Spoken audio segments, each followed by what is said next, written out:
ಚಾಲಕರ ನಿಯಂತ್ರಣ ತಪ್ಪಿ ಬಸ್ ಪ್ರಪಾತಕ್ಕೆ ಉರುಳಿದ ಪರಿಣಾಮ 8 ಮಂದಿ ಸಾವನ್ನಪ್ಪಿದ ಘಟನೆ ಹಿಮಾಚಲ ಪ್ರದೇಶದ ಸಿರ್ಮೌರ್ ಜಿಲ್ಲೆಯಲ್ಲಿ ನಡೆದಿದೆ. ಬಸ್ನಲ್ಲಿ 35 ಮಂದಿ ಪ್ರಯಾಣಿಸ್ತಾ ಇದ್ರು ಅಂತ ತಿಳಿದುಬಂದಿದೆ. ಪೊಲೀಸರು ಹಾಗೂ ರಕ್ಷಣಾ ಸಿಬ್ಬಂದಿ ರಕ್ಷಣಾ ಕಾರ್ಯಾಚರಣೆ ನಡೆಸಿದ್ರು. ಬಹುತೇಕ ಪ್ರಯಾಣಿಕರು ಗಂಭೀರವಾಗಿ ಗಾಯಗೊಂಡಿದ್ದಾರೆ. ಸಾವಿನ ಸಂಖ್ಯೆ ಹೆಚ್ಚಾಗುವ ಸಾಧ್ಯತೆ ಇದೆ ಅಂತ ತಿಳಿದುಬಂದಿದೆ.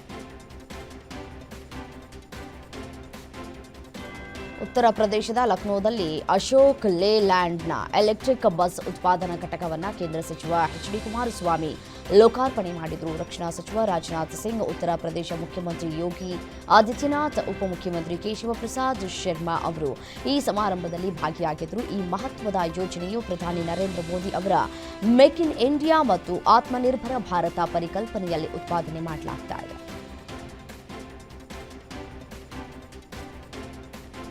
ವರ್ಷಾಂತ್ಯದಲ್ಲಿ ನಡೆಯಲಿರುವ ಪಶ್ಚಿಮ ಬಂಗಾಳದ ಚುನಾವಣೆ ಎದುರಿಸುವುದಕ್ಕೆ ತೃಣಮೂಲ ಕಾಂಗ್ರೆಸ್ ಸಕಲ ತಯಾರಿ ನಡೆಸಿದೆ. ಚುನಾವಣೆಯ ಕಾರ್ಯತಂತ್ರ ರೂಪಿಸುವುದಕ್ಕೆ ರಾಜಕೀಯ ಕ್ರಿಯಾ ಸಮಿತಿ ಮೇಲೆ ಜಾರಿ ನಿರ್ದೇಶನಾಲಯ ದಾಳಿಯನ್ನ ನಡೆಸಿದೆ. ಇದು ಕೇಂದ್ರ ಸರ್ಕಾರ ಮತ್ತು ಪಶ್ಚಿಮ ಬಂಗಾಳ ಸರ್ಕಾರದ ನಡುವಿನ ಜಗಳಕ್ಕೆ ಕಾರಣವಾಗಿದೆ. ಇಡಿ ದಾಳಿಯನ್ನ ಖಂಡಿಸಿ ಮಮತಾ ಬ್ಯಾನರ್ಜಿ ನೇತೃತ್ವದಲ್ಲಿ ಬೃಹತ್ ಪ್ರತಿಭಟನಾ ರ್ಯಾಲಿ ಇಂದು ಸಹ ನಡೆಯಲಿಕ್ಕಿದೆ.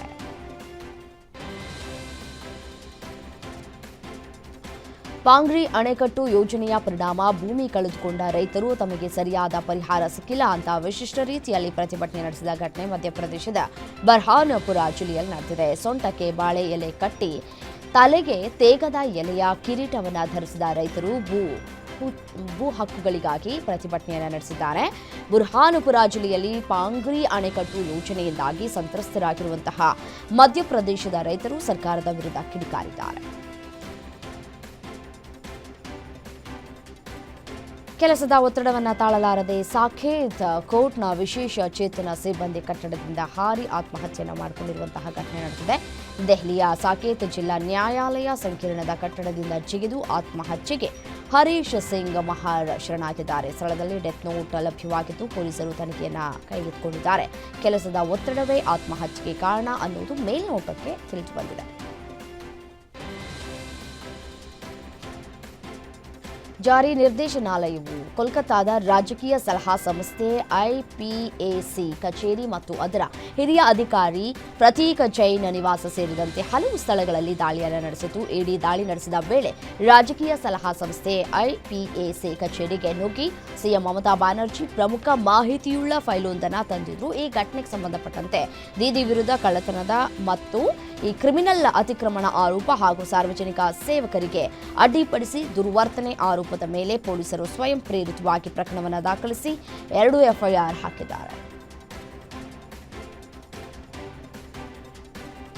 ಜಮ್ಮುವಿನಲ್ಲಿ ಸೇನಾ ಕಾರ್ಯಾಚರಣೆಯ ವೇಳೆ ಹುತಾತ್ಮನಾಗಿದ್ದ ಸೈನಿಕ ಗುರ್ನಮ್ ಸಿಂಗ್ ಎಂಬುವರ ಪ್ರತಿಮೆಯನ್ನ ಊರಿನಲ್ಲಿ ಪ್ರತಿಷ್ಠಾಪಿಸಲಾಗಿತ್ತು. ಅಲ್ಲಿ ಈಗ ವಿಪರೀತ ಚಳಿ ಇರೋದ್ರಿಂದ ತನ್ನ ಮಗನ ಪುತ್ಥಳಿಗೂ ಚಳಿಯಾಗ್ತಾ ಇರಬಹುದು ಅಂತ ಆ ಸೈನಿಕನ ತಾಯಿ ಆ ಪ್ರತಿಮೆಗೆ ದಪ್ಪನೆಯ ಕಂಬಳಿಯನ್ನ ಹೊದಿಸಿದ್ದಾರೆ. ಈ ವಿಡಿಯೋ ಸಾಮಾಜಿಕ ಜಾಲತಾಣದಲ್ಲಿ ವೈರಲ್ ಆಗ್ತಾ ಇದೆ. ಕೇಂದ್ರ ರೈಲ್ವೆ ಸಚಿವರಾಗಿದ್ದಾಗ ಆರ್ಜೆಡಿ ಮುಖ್ಯಸ್ಥ ಲಾಲು ಯಾದವ್ ಭೂಮಿಯನ್ನ ಸ್ವಾಧೀನಪಡಿಸಿಕೊಂಡಿದ್ದಾರೆ ಅಂತ ದೆಹಲಿ ಹೈಕೋರ್ಟ್ ಹೇಳಿದೆ.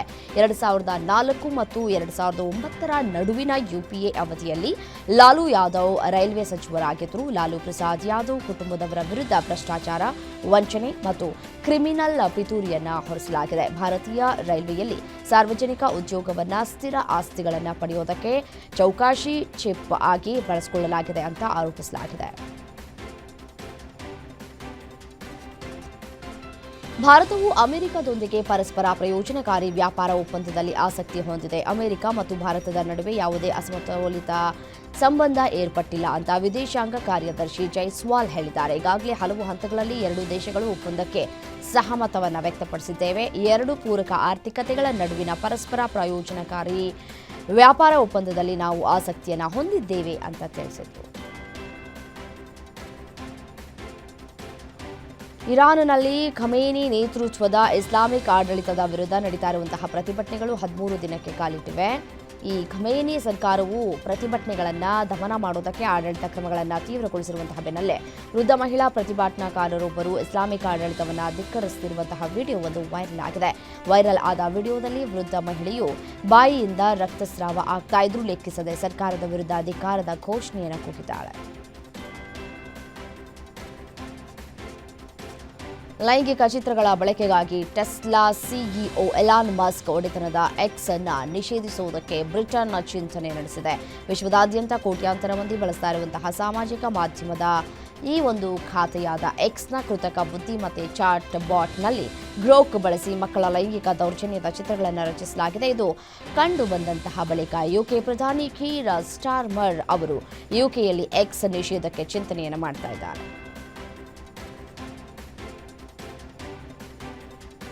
ಭಾರತದಿಂದ ಯುನೈಟೆಡ್ ಕಿಂಗ್ಡಮ್ಗೆ ತೆರಳಿದ 2 ಏರ್ ಇಂಡಿಯಾ ವಿಮಾನಗಳಿಗೆ ಹವಾಮಾನ ವೈಪರೀತ್ಯದಿಂದಾಗಿ ನಿಗದಿತ ಸ್ಥಳದಲ್ಲಿ ಲ್ಯಾಂಡ್ ಮಾಡೋದಕ್ಕೆ ಸಾಧ್ಯವಾಗಿಲ್ಲ. ಹೀಗಾಗಿ ಈ ವಿಮಾನಗಳು ಬೇರೆ ಕಡೆಗೆ ತಿರುಗಿಸಲಾಗಿದೆ. ಮುಂಬೈ ಮತ್ತು ಅಮೃತಸರದಿಂದ ಯುಕೆಗೆ ಹೊರಟಿದ್ದ 2 ಏರ್ ಇಂಡಿಯಾ ವಿಮಾನಗಳನ್ನು ಪ್ರತಿಕೂಲ ಹವಾಮಾನದಿಂದಾಗಿ ಯುಕೆಯಲ್ಲಿ ಬೇರೆ ಹತ್ತಿರದ ವಿಮಾನ ನಿಲ್ದಾಣಗಳಿಗೆ ತಿರುಗಿಸಲಾಗಿದೆ ಅಂತ ತಿಳಿದುಬಂದಿದೆ.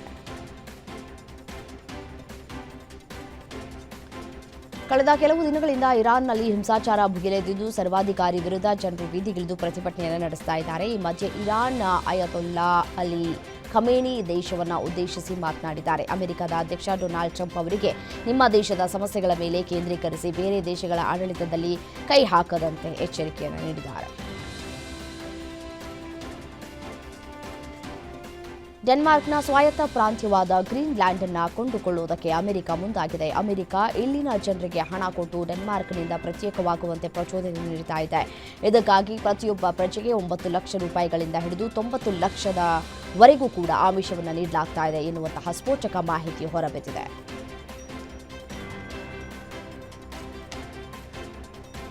ಅಮೆರಿಕನ್ ಪಡೆಗಳು ಸತತ 3ನೇ ದಿನವೂ ಕೆರಿಬಿಯನ್ ಸಮುದ್ರದಲ್ಲಿ ಕಾರ್ಯಾಚರಣೆ ನಡೆಸಿ ಒಲಿನಾ ಎಂಬ ತೈಲ ಟ್ಯಾಂಕರ್ ಅನ್ನು ವಶಪಡಿಸಿಕೊಂಡಿವೆ. ಇದು ವೆನೆಜುವೆಲಾದ ತೈಲ ಉತ್ಪಾದನೆಯ ಮೇಲೆ ಟ್ರಂಪ್ ಆಡಳಿತದ ಕಠಿಣ ಕ್ರಮವನ್ನು ಮತ್ತಷ್ಟು ತೀವ್ರಗೊಳಿಸ್ತಾ ಇದೆ. ಈ ಕಾರ್ಯಾಚರಣೆಯಲ್ಲಿ ಇದುವರೆಗೆ ಯುಎಸ್ ಪಡೆಗಳು ವಶಪಡಿಸಿಕೊಂಡಂತಹ 5ನೇ ಟ್ಯಾಂಕರ್ ಇದಾಗಿದೆ.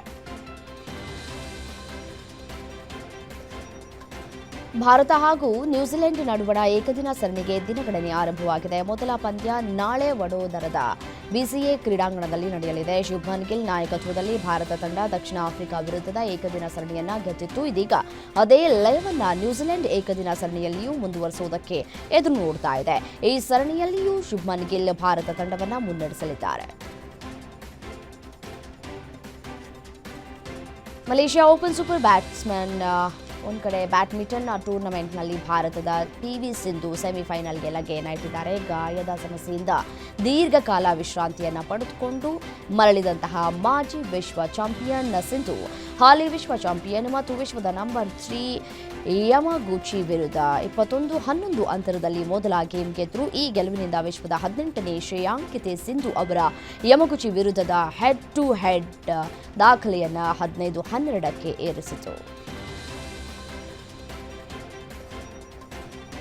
ಇಂಡೋ ನ್ಯೂಜಿಲೆಂಡ್ ಒನ್ ಡೇ ಸರಣಿಗೆ ದಿನಗಳಲ್ಲಿ ಶುರುವಾಗಿದೆ. ಮಹತ್ವದ ಸರಣಿ ಗೇಮ್ ಇಂಡಿಯಾದ ಸ್ಪೆಷಲ್ ಸಿದ್ಧತೆ ಆರಂಭವಾಗಲಿದೆ. ಎಲ್ಲರಿಗಿಂತ ಮೊದಲೇ ಕಿಂಗ್ ಕೊಹ್ಲಿ ಅಭ್ಯಾಸದ ಅಖಾಡಕ್ಕೆ ಎಂಟ್ರಿಯನ್ನು ಕೊಟ್ಟಿದ್ದಾರೆ. ಸುಮಾರು 3 ವರ್ಷಗಳ ಬಳಿಕ ಇನ್ಸ್ಟಾಗ್ರಾಮ್ ಖಾತೆಯಲ್ಲಿ ತಮ್ಮ ಅಭ್ಯಾಸದ ಫೋಟೋಗಳನ್ನು ಹಂಚಿಕೊಂಡು ಅಭಿಮಾನಿಗಳಿಗೆ ಅಚ್ಚರಿ ಮೂಡಿಸಿದ್ದಾರೆ.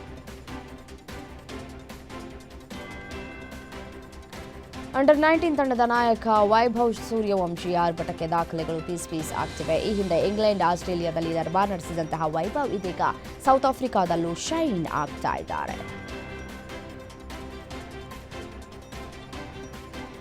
ವುಮೆನ್ಸ್ ಪ್ರೀಮಿಯರ್ ಲೀಗ್ 2026ರ ಉದ್ಘಾಟನಾ ಪಂದ್ಯದಲ್ಲಿ ಆರ್ಸಿಬಿಯು ಮುಂಬೈ ಇಂಡಿಯನ್ಸ್ ವಿರುದ್ಧ ಭರ್ಜರಿ ಗೆಲುವನ್ನು ಸಾಧಿಸಿತು. ನಡೀನ್ ಡಿ ಕ್ಲರ್ಕ್ ಅವರ ಆಲ್ರೌಂಡರ್ ಆಟದ ಬಲದಿಂದ ರಾಯಲ್ ಚಾಲೆಂಜರ್ಸ್ ಬೆಂಗಳೂರು ತಂಡ ಹಾಲಿ ಚಾಂಪಿಯನ್ಸ್ ಮುಂಬೈ ಇಂಡಿಯನ್ಸ್ ಎದುರು 3 ವಿಕೆಟ್ಗಳ ರೋಚಕ ಗೆಲುವನ್ನು ಸಾಧಿಸಿತು.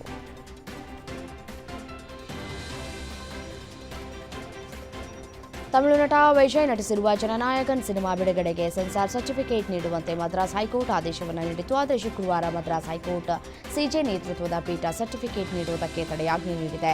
ಇನ್ನು ಪೊಂಗಲ್ ರಜಾ ದಿನಗಳ ನಂತರ ಜನವರಿ 21ಕ್ಕೆ ಪ್ರಕರಣವನ್ನು ನ್ಯಾಯಾಲಯವು ಮುಂದೂಡಿದೆ. ಇದೀಗ ಜನನಾಯಕನ್ ತಂಡ ಸುಪ್ರೀಂ ಕೋರ್ಟ್ ಮೆಟ್ಟಿಲೇರುವುದರ ಬಗ್ಗೆ ಚರ್ಚೆಯನ್ನು ಮಾಡ್ತಾ ಇದೆ.